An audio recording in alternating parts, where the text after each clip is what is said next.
I would like to use this opportunity to re-echo the need to call to order the few elements among our armed forces who paint a bad image of the rest by brutalizing citizens at every opportunity. We continue to see stories of human rights violations by our uniformed personnel, something that should be in the past. On Saturday, 14th August 2021, retired General Yoweri Kaguta Museveni Tibuhaburwa, in a televised address, warned security operatives against human rights violations and especially torture of suspects. That was an admission of this unacceptable behavior among some within the forces.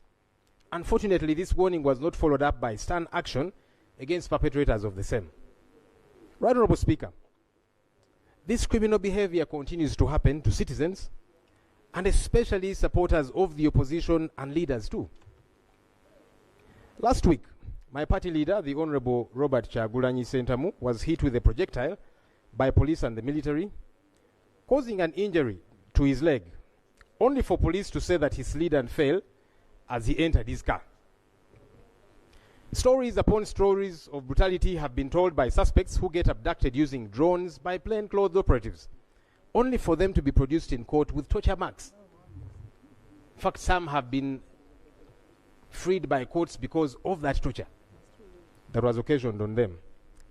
As we mourn the passing of the Honorable Sarah Mateke, may we commit to not allowing illegalities within our forces, because all of us are potential victims, regardless of our political shades, as we have seen in the recent past.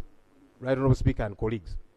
Finally, I would like to re-echo our call for military courts to stop being used to persecute citizens with different political beliefs, as we have seen for young people like Olivia Lutaya and others who have spent over 3 years in jail, with the court-martial denying them bail, and yet no evidence has been produced in court for their trials to progress, coming to 4 years for some of them.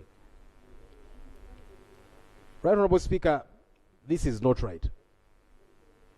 And it should be condemned by all right-thinking Ugandans, regardless of our political beliefs. In fact, some of these people are constantly being coerced to plead guilty with a promise to be freed since there is no evidence against them to date, and due to desperation and years of uncertainty behind bars, it is easy for someone in such a precarious situation to give in. Also, there are families which 4 years later are still looking for their loved ones who were abducted to no avail. I would like to remind the Right Honorable Prime Minister, who told the nation that John Bosco Chibalama was arrested and is in the hands of the state.